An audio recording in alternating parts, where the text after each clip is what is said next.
Here there are the new iPhones, the iPhone 6 and 6 Plus. And let me get the 5C to that to compare the sizes of the devices and of course the screens, because as you might have heard, this is now bigger, as you can see, 4-inch, 4.7 and 5.5 over here. For me, in my opinion, was way time to get bigger displays even on the iPhones. I know you're saying, oh, it's quite handy and you can use it with one hand. Don't mind. First of all, iPhones are multimedia devices and devices for internet, and to be honest, in our times a 4-inch display is a little bit too small in my opinion for doing real multimedia and internet.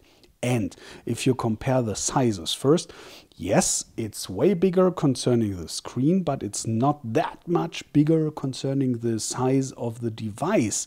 If you compare them like this all together, yes, some millimeters more, but do not forget, especially the width is depending on how you feel on your personal subject, how compact seems to be a device. And here we're talking about 67 millimeters only. So as you can see here in my hand, no problem at all to hold it, especially because it's very thin, just 6.9 millimeters and 129 grams.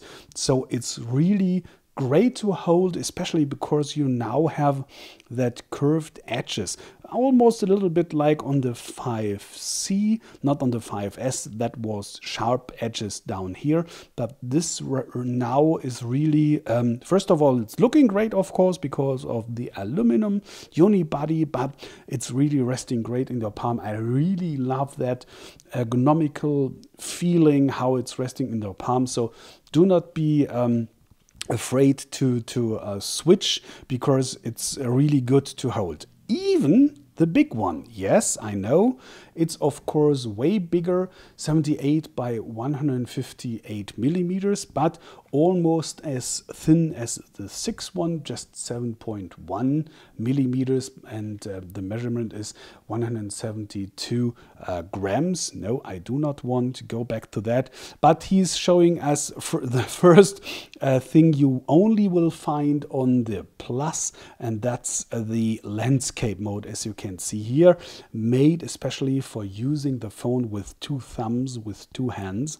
Unfortunately, Apple hasn't set on iOS 8 a split screen mode for using 2 apps side by side, but maybe if enough people are asking for it, they will get us this feature with a software update. Let's wait for that. But nevertheless, there are some tricks to use both phones, the 6 and 6 Plus, just with one hand, because you now can double tap, not click, just a smart tap down here, and as you can see here on both devices, all your screen content is going down. On the Plus a little bit more than on the 6. And if you now compare this, let me get the big one. Compare this one, you can reach all the icons with one thumb, with one hand. And now compare this to the smaller devices. Here you will not have that feature even if you upgrade to iOS 8, because there is no sensor below that to use this. So you will have this feature only on the 6 and 6 Plus. And now, be honest, please, if you're an iPhone user, have you never have to switch the grip to get onto these over there, because you cannot really reach it very well. So I would say the feeling in just by using it with one thumb, with one hand, is almost a little bit better for sure on the smaller one, on the 6, but in my opinion even on the bigger one, because of this feature. So be aware of that, and do not be afraid to switch, because there's way more than on the first sight you might have seen on the paper, on the devices. I really love those, especially we have the same design around here with a plus 7.1 millimeters, so almost as thin as a 6 one. Of course, it's bigger, sure. 78 by 158 millimeters, of course, but nevertheless, as you can see here, having it in one hand is no problem at all. And let me come to the on-off standby switch over here. Yeah, I read that some colleagues have problems, and I guess it's depending because all iPhone users I have seen in my lifetime are using their or holding their iPhone like this down here because it's so small, it's so compact, sure. And now if you hold the big one just down there, you will not reach that button over there. But to be honest, the problem is it's not resting good and safe in your palm if you hold it like that. So schnitzels like this, you have to, in my opinion at least, you have to hold kind of in the middle to have a good weight for this.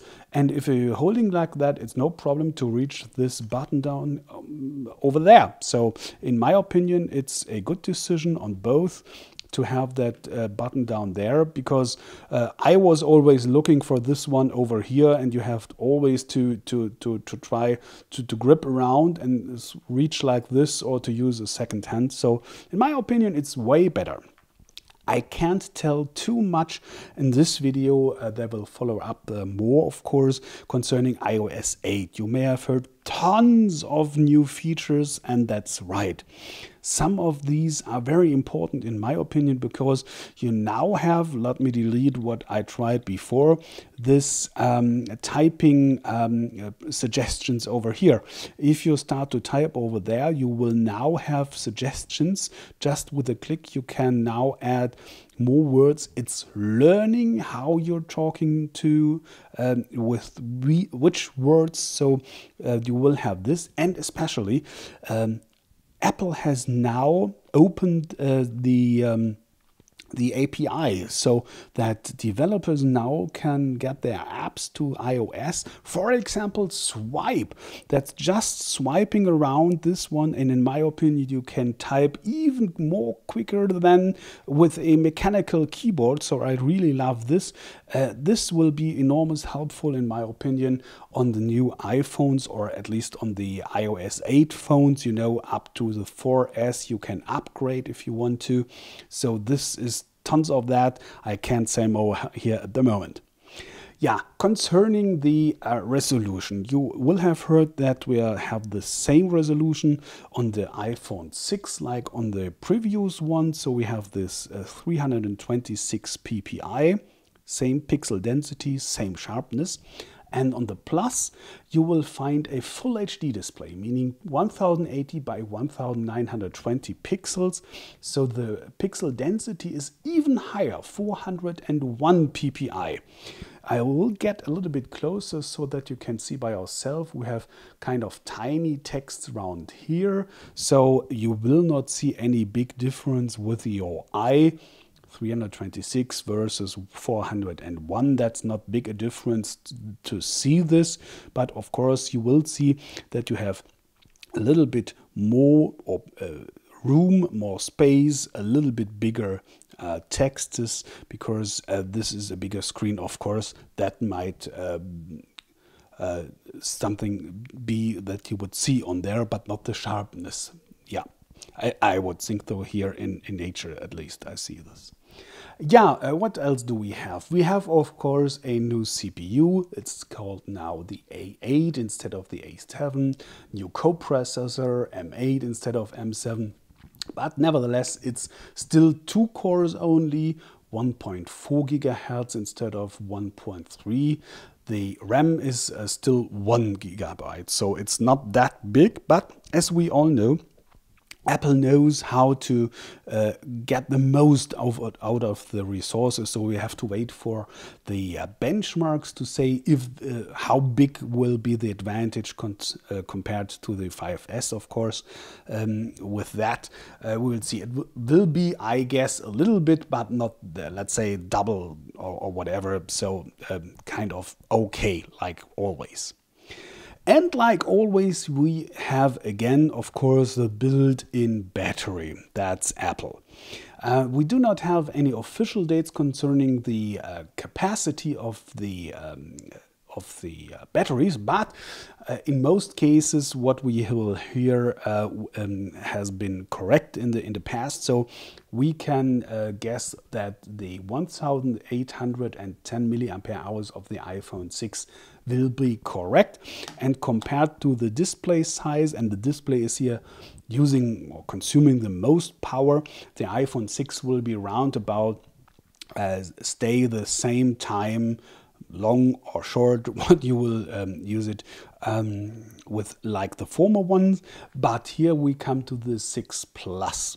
Here shall be, as far as we have heard, a battery of 2915 milliampere hours, and that's compared to the display size way more than on the smaller one and on the former ones.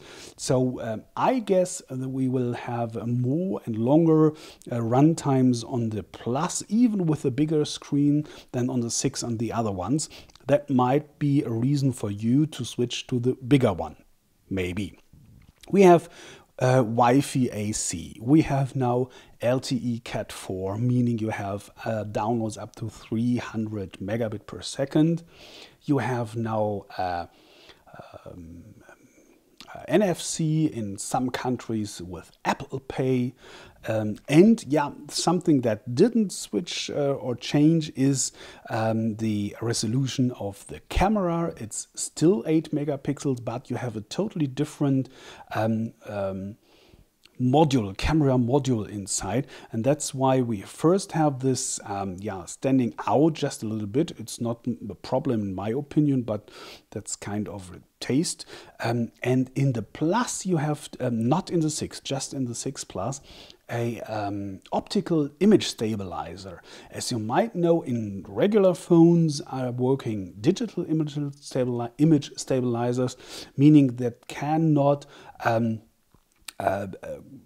help with bigger shakes. But even if you have, let's say, darkness or at the evening, low light situations, and you want to shoot a photo, you know that because of the longer times you need, there will be always little shakings of your hands, so your photos will be a little bit unsharp. And this can help the optical image stabilizer to avoid this, to have sharp photos even in low light situations, and of course stabilized video. So we'll test all that, of course, but at the moment I would say this is a plus for the Plus. So do not say it's too big for me. Think over, there are some reasons that speak for the Plus.